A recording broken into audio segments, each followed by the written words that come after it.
4.10 총선 예비후보 개별 대담, 포항시 북구 더불어민주당 오준기 예비후보 만나보겠습니다. 후보님 안녕하세요. 네, 안녕하십니까. 오준기입니다. 네, 먼저 반갑습니다. 네, 먼저 후보 공통 질문을 드리겠습니다.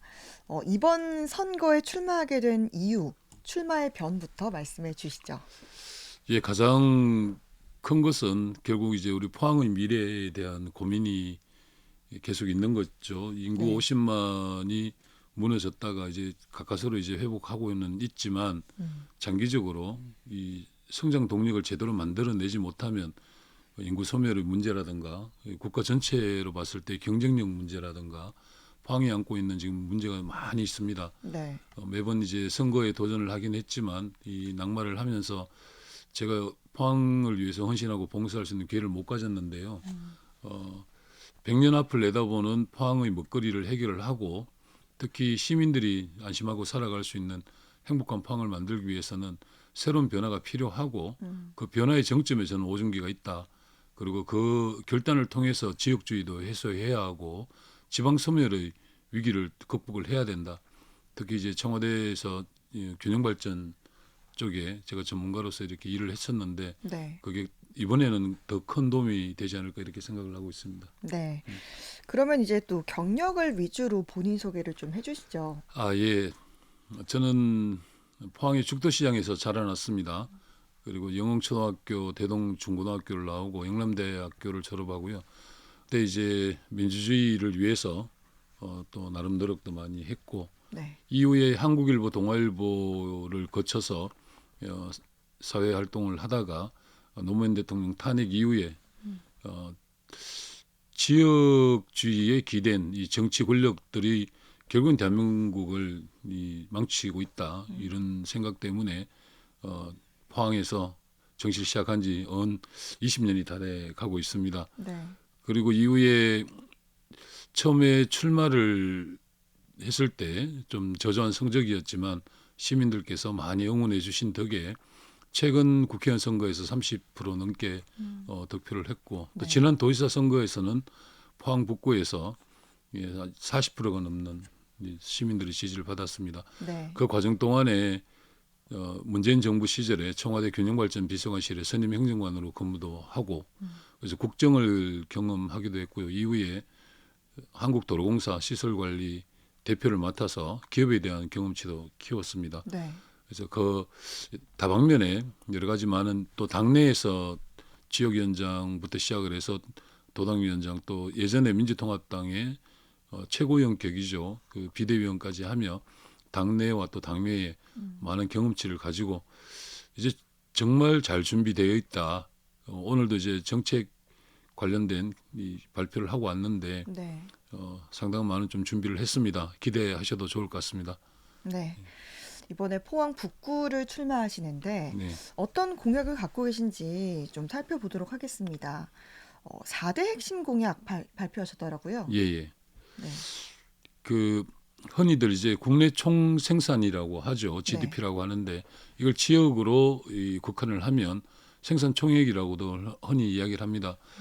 경북에서 경북 전체 보통 발표를 1년에 한 번씩 하는데 네. 2021년 기준으로 보면은 포항이 약 23조를 하고 있습니다. 네. 근데 상대적으로 포항보다는 조금 이렇게 산업적으로 뒤떨어져 있다고 우리가 생각하고 있는데 구미 같은 경우에는 26조 정도를 합니다. 네. 그럼 이제 상대적으로 보면 포항이 지금 제대로 산업적 기반을 제대로 못 갖추고 있다는 건데요. 저는 이제 공약으로 30조 시대를 열겠다. 그리고 향후에 이것을 기반으로 해서 50조까지 끌어올려야 된다. 그리고 지금 50만에서 벗어나지도 못하고 있는데 이런 기반들을 통해서 인구 60만 시대를 반드시 만들어 가겠다. 이렇게 공약을 하고 있습니다. 그것의 기본으로서는 지금 영일만 산단이 일반 산단인데요. 이걸 국가 산단으로 확대를 하고 특히 대구 군의관에 이제 공항이 생기지 않습니까? 네. 국제공항이 그 국제공항과 우리 포항을 이어가는 철도를 좀 개설을 해서 전국적인 네트워크를 통해 가지고 전국 전체 생활권을 한 2시간대로 단축시켜내겠다. 이런 공약을 하고 있습니다. 또 네. 하나는 정부에서 아직은 시행을 못 하고 있는데 네. 끊임없이 발표는 하고 언제 시작할지는 모르겠지만 공공기업의 지방 이전이 있습니다. 네. 예전에 노무현 정부 시절부터 공공기관을 이전을 해서 혁신도시를 중심으로 해서 했는데 이 공공기관을 우리 포항이 특히 에너지 집적을 위해서 에너지기술평가원이라든가 이런 공공기관을 반드시 유치를 해야 됩니다. 이것은 인구 유입도 중요하지만 네. 그것을 둘러싸여 있는 각종 인프라와 또 그 주변 관련된 업종들이 많이 네. 성장하게 됨으로써 지역에 대한 산업 기반도 넓히고요. 인구 유입도 늘어나는 거죠. 그리고 끝으로는 4대 핵심 공약 중에 제일 중요한 부분이라고도 생각하는데 지진 관련된 겁니다. 네. 사실 좀 이따 이야기가 나오겠지만 지진이 국가의 책임이라는 소재가 분명해졌고 네. 그러던 국가가 책임을 져야 됩니다. 그런데 지금 시민들이 뭐 소송을 하고 계시는데 이것을 특별법 개정을 통해서 정신적 일괄 이제 배상을 받아야 됩니다. 네. 이것이 바로 정치권이 꼭 해야 될 일이라서 저는 국회의원이 되면 이 부분을 꼭 좀 실현하겠다. 이렇게 4대 핵심 공약을 말씀드리고 있습니다. 네. 이렇게 4대 핵심 공약을 말씀해 주셨는데 앞서 얘기했던 이 지진 관련 이야기 말입니다. 지진 정신적 피해 일괄 배상은 근데 법이 마련되지 않으면 현실적으로 어렵다. 이게 이제 법조계의 얘긴데요. 네네네. 이 부분은 어떻게 가능하게 하실 네, 계획이신가요? 말씀하신 대로 이건 법적 조치 없이는 해결이 되지 않는 거죠. 그러니 네. 일반 시민들께서 이제 소송을 제기하셨고요. 1차적으로 이제 성소를 하셨지만 이 성소하는 과정이 한 3년 정도인가 이렇게 걸렸던 것 같습니다. 네. 그럼 이제 2차로 시민들께서 지금 포항시민 대부분이 이제 소송을 제기하고 계시는데 이게 언제까지 갈지 모릅니다. 그리고 대법원까지 만약에 간다면 이게 몇 년이 걸릴지도 모르고요. 이것을 예전에 지진특별법을 만들 때 네. 저희들이 끊임없이 좀 주장을 했었습니다. 이게 그냥 단순 배상의 문제만 다룰 것이 아니고 원인 규명도 해야 되고 또 책임자 처벌도 해야 되고 네. 근본적인 것들 특별법에 다 담아야 한다라고 끊임없이 주장을 했었는데 당시에 이것을 좀 주도적으로 하신 현 국회의원들께서 뭐가 그렇게 바쁘셨는지 아니면 본인이 뭔가 이렇게 성과를 내기 위해서 이렇게 좀 졸속으로 처리된 바가 있습니다. 그래서 결국에는 이렇게 시민들이 직접 재판까지 나서는 상황에 놓여 있는데요. 특별법 개정을 통해서 저는 충분히 이걸 일괄 배상을 가져갈 수 있다 이렇게 말씀드리고 있고 제가 네. 국회의원이 되면 반드시 이 부분을 특별법 개정을 통해서 포항시민 전체가 일괄 배상받을 수 있는 길을 열겠다 이렇게 말씀드리겠습니다. 네. 이번 이 선거를 보면요. 또 당초에는 민주당이 영남을 제외하고는 크게 이길 거다 이런 전망이 우세했었는데요. 아, 예. 당내 계파 간의 갈등 등으로 인해서 지금 지지율이 많이 떨어진 상황입니다. 네. 문재인 정부에서 청와대 행정관을 하신 분으로서 예. 이런 당내 상황 좀 어떻게 보시나요?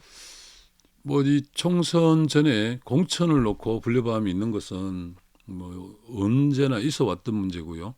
단순히 우리 민주당만의 문제가 아니고 뭐 국민의힘 쪽에서도 당연히 이제 공천 파동들이 있을 수 있고 또 지지율이라는 것은 순간순간마다 이렇게 파도처럼 좀 출렁입니다. 네. 예, 그래서 지금 아까 이제 계파 갈등이라는 이제 표현을 쓰긴 하셨지만 저희들은 뭐 계파 갈등으로 보지 않고 있고요.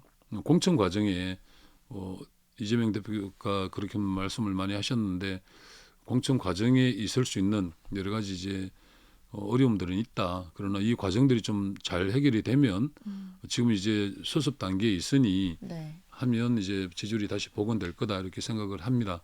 그리고 그런 새로운 시도 또 새로운 노력들을 통해서 국민들께 또 새로운 모습으로 민주당이 신뢰받는 정당으로 저는 들어설 수 있다 이렇게 말씀드리고 싶습니다. 네. 그렇다면 이번 이 총선에서 윤석열 정권을 심판하고 야당이 반드시 이겨야 하는 이유 어디에 있다고 보십니까? 예, 국민들께서 가장 지금 답답해하는 것들은 소통이 전혀 안 되고 있다는 거죠. 뭐 최근에 있었던 이 입을 털어막는 행위들은 대통령께서 하실 일이 아닙니다. 이게 신변의 문제가 심각한 상황도 아니고요. 그리고 그것도 뭐 우발적으로 한번 일어나는 문제도 아니고 정말 일반 시민들께서 아니면 그 대통령의 문제는 물론 격이 필요하지만 네. 그래도 이제 한두 마디씩 시민들께서 하실 수 있는 거죠. 그 하실 수 있는 것을 강제로 무슨 폭력을 행사하면서까지 이렇게 입을 털어 막을 문제냐. 그리고 거기 있는 사람들이 폭력배들도 아닌데 그래서 그만큼 이제 소통을 아예 안 하시는 거죠.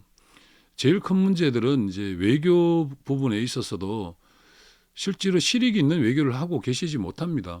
가장 후쿠시마 그 오염수 같은 경우도 우리도 일반적으로 대중목욕탕에 누군가가 거기에 뭐 안 좋은 물을 이렇게 흐리면 거기에 들어가 가지고 있을 사람 아무도 없지 않습니까? 네. 그럼 이제 국익 차원에서 일본과의 어떤 관계 면에서 뭐 오염수에 대한 이야기를 좀 괜찮다라고 이야기를 하시긴 하시지만 우리가 나서서 괜찮다라고 해야 될 이유가 없지 않느냐.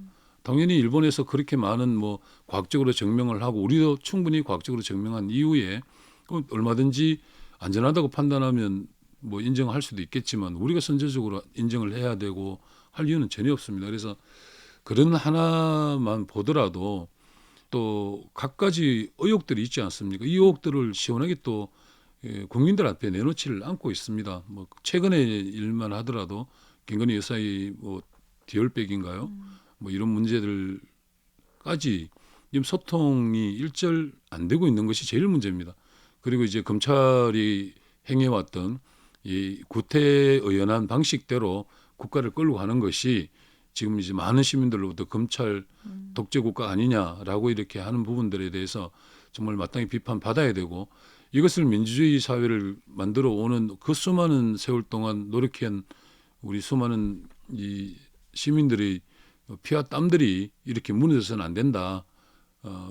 그리고 이런 것들을 극복을 하지 못하면 결국은 경제적 선순환 구조도 제대로 풀어나가지 못합니다. 다른 데 관심이 가 있고 다른 곳에 집중하고 하다 보니 그렇지 않아도 전 세계적으로 경제가 어려운 판국에 대한민국이 가야 될 길을 놓치고 있는 거죠. 그래서 지금 윤석열 정부가 잘못하고 있는 이 무능들을 반드시 좀 막아야 된다. 이런 말씀을 좀 드리고 싶습니다. 네. 이번 이 선거에서 이제 3선에 도전하는 현역 의원과 지금 승부를 겨뤄야 하는 상황인데요. 예. 어떤 전략으로 좀 임하실 계획이신가요? 일단 이 최근에 이 각종 여론 지표를 보면 현 이제 공천 받으신 분께서 현역 국회의원으로 계실 때 신뢰를 받지 못하는 부분이 상당히 많이 있습니다. 네. 그리고 어떤 지표에서는 한 50% 넘게 심지어는 한 60% 넘게까지 부정적인 의사가 많고 근데 이제 공천 과정이 끝났고 어떤 형태는 공천이 되셨으니 뭐 그거는 뭐 제가 뭐 이러쿵저러쿵 얘기할 부분은 아니지만 그러나 그동안 이제 3선을 도전해서 힘을 가지시겠다. 그래서 포항엔 3선이 필요하다라고 얘기를 하시는데 그럼 8년 동안 이제 뭘 하셨는지 잘 모르겠어요, 솔직히. 그래서 본인께서는 뭐 뭘 하셨다고 하는데 그것은 본인이 하신 게 아니라 포항시민 전체가 같이 해왔던 일들이고 또 실제로 하면 약 8년 동안 지역 주민과의 소통 문제라든가 각종 많은 일들을 제대로 안 해오신 게 분명한 거죠. 거기다가 최근에 이제 각종 의혹들마저도 불거져 나오고 있어서 또 본인이 나서서 그 부분에 대해서 명쾌하게 해명도 안 하시고 있고 또 시민들의 의혹만 커지고 있고 또 이러다간 뭐 법적인 문제가 생기는 거 아니냐 하는 이 시민들의 걱정도 있고 이런 많은 문제를 좀 안고 있기 때문에 저는 이런 부정적 시각을 뭐 저한테로 끌어모으겠다 이거보다 이 그렇지 않은 점들을 저는 강조를 많이 하고 있습니다. 특히 정책 공약으로 승부를 하려고 하고 있고요. 경험과 또 역량 이런 걸 통해서 시민들이 꿈꾸며 또 미래를 설계할 수 있는 그런 포항을 만들기 위해서 시민들께 적극 호소하고 있습니다. 결국은 시민들께서 믿어주시고 함께 해주시는 것이 저한테는 가장 큰 힘이기 때문에 시민들과 같이 하는 선대위도 저는 시민들 모두가 하는 모두 다 선대위 뭐 이런 식의 선대위를 지금 꾸릴 계획을 갖고 있습니다. 네, 정책과 공약으로 전략을 삼겠다라고 하셨는데 끝으로 이제 지역구 유권자들에게 하시고 싶은 말씀 들어보도록 하겠습니다. 예, 존경하는 포항 시민 여러분, 저 오중기 오랜 세월 동안 포항 하나만 바라보고 달려왔습니다.